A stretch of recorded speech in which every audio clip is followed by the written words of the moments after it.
All right, here's what our Saturday's looking like.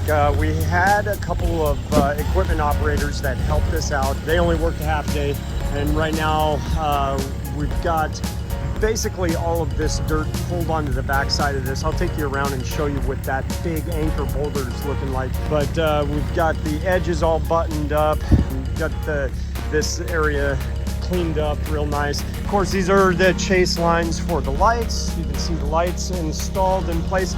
All of that beach sand is in. This is looking amazing. Here is that big wall stone. So we've backfilled that with the sand. Our liner is cut right up flush to the top of that. Here are the jets. These are those lot lines. So they're directional. You can kind of twist those and alter the flow of the jets. There's one up there, so that'll be cool for the kids to kind of play with. And this is that beach sand area. And then you've got some steps here towards the bottom. Got to gravel all this area in, but that's just about done there. And then here's that deep stream section that carries you through and opening up into the pond. So you can see that wall is all prepped, ready for that deck to be installed on top of it. Brian is over here doing some bibbing. What's up? You're bibbing, right? I'm bibbing, but I'm bibbing more to make sure, because you see all this fill gravel that we use? It's extremely white. And over the top of it, this almost like blackish gray gravel is gonna go. And because of the size of it, we're worried about it migrating around and moving through, and then this white stuff showing back up through the black gravel, which will look ridiculous. So any place we have these big areas of white gravel, we're putting fabric over the top. So at no time in the future does that stuff ever show its ugly face in this pond.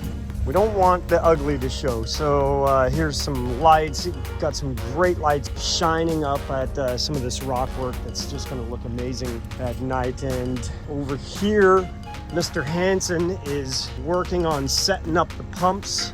And are you gonna turn this on tonight? Yeah.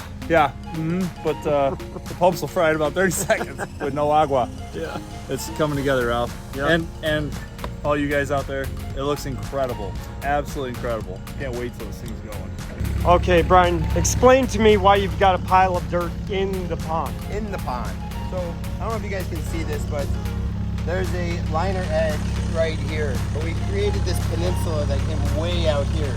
There's no way that liner was gonna flex and come all the way back into here. And what we didn't want to do is see a pile of rock here. We wanted to have plants actually growing out over this edge. So what we did is basically created like a taco shell out of fabric. It comes down in here like so, goes down, then back up over here. This is above water level. Now we can put soil right inside the pond. Now this will get wet, so as water kind of wicks up through this. So this will all be for like aquatic plants and stuff, or any type of water-loving plant. But it allows us to bring plants that much closer to the edge of the pond. Really good burrito. It's like a hot pocket. All right, here's a look of that space that Brian did that burrito little dirt section. So like he was talking about, that liner is actually right back here. But by doing that piece of fabric, fill that in with dirt, gained about 4 feet of depth of potential planting area. So plants that would like this space is going to be things that don't mind having their roots wet all the time. This is a great spot to let those plants cascade over the rockwork and really soften that up. Beautiful Monday morning, day after the World Cup, and we are here getting after it, missing our equipment operators.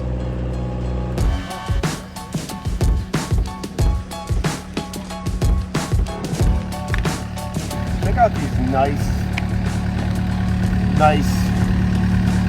stones that we have. These are black river stones. They're going to be a great contrast up against this rock. We've got a lot of grays and browns in here. When stuff is wet, it's like really nice and black. We're going to do in some areas inside our stream, kind of bumping it out like you would see in nature. Like the big gravel would end up on like some of the turns, and then we'll use some smaller gravel on the flats, just giving it some interest inside here. And once we get all this whole area graveled in, the washing can start. So that means this place is done on this side, like finito. Then we can get focused on the center of the big pond, get that all gravelled up, because we have water coming tomorrow.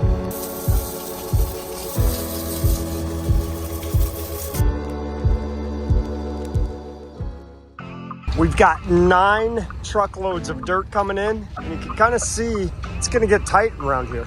All right, guys, major milestone today. We have got that water truck right here backing in right behind me. The bottom of the pond is just about there. We've got to get this thing taken care of so that truck can start dumping the water. The water is going in, filling up that wetland right now. Jack is doing final rinse. Got this black, small pea gravel. It almost looks like an aquarium. So cool the way we've got these pockets of cobble, and this is a real nice thick layer of that small stuff. It looks beautiful.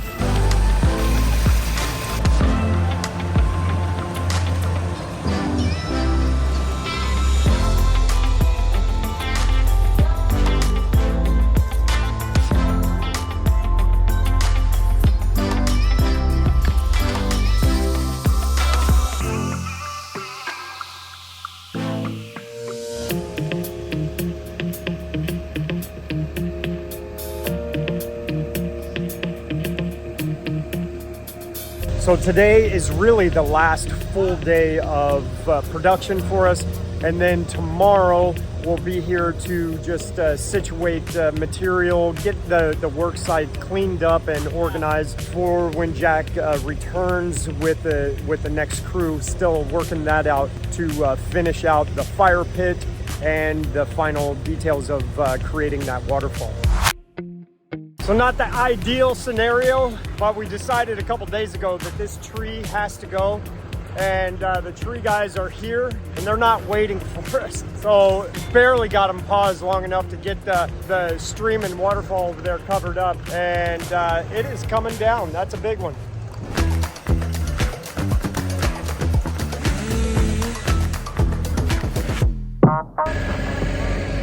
All right, guys, bittersweet day. It is the final day, and we've got the water in the pond, of course. Pumps are flowing except for the main waterfall.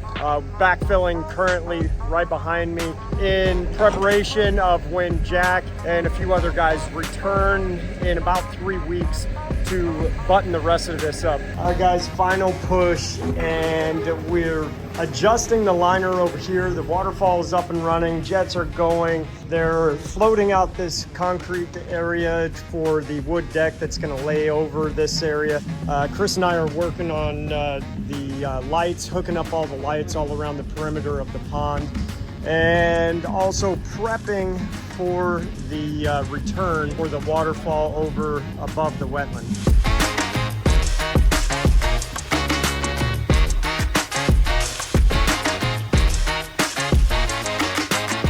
Chris, what have you got going on here? We are making up some junction boxes for our underwater lights, and because we couldn't find some of the things that we normally use on our job sites there in the States, we're having to use what we have. And what we're doing is we're going to take these junction boxes, get some watertight connections. They've got rubber gaskets in here. So I'm going through and also because I don't have the correct size drill bit, I'm having to core out with a step bit and then go in with a Dremel and widen my hole out a little bit bigger. So it's back and forth, back and forth. You want to make sure that the hole isn't too big for these things to slide all the way through, and then you lose that kind of watertight protection that we're looking for.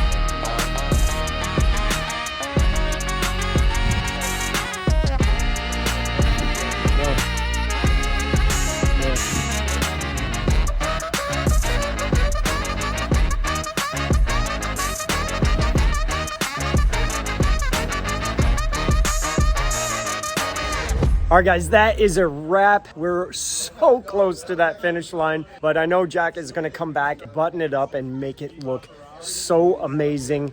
And sure, you're gonna have to watch the finish on his video, but thanks for sticking around on this project. You know what to do. Drop those comments, hit that subscribe button, tell a friend, and we'll see you on the next one.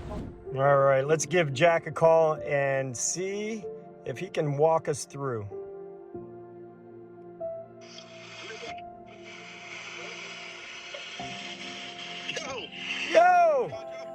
What's up, buddy? Oh man, I missed you out here. Yeah, so you went back to Spain without me. Well, you left me no choice. Oh, I'm sorry, man. You know I wanted to be there more than anything. It's too bad you're not here because it looks amazing. I would love to show it to you, but you know, you gotta be here to see it. You can't tease us like that. I didn't get to see it all the way through. You got to help take everybody on a tour.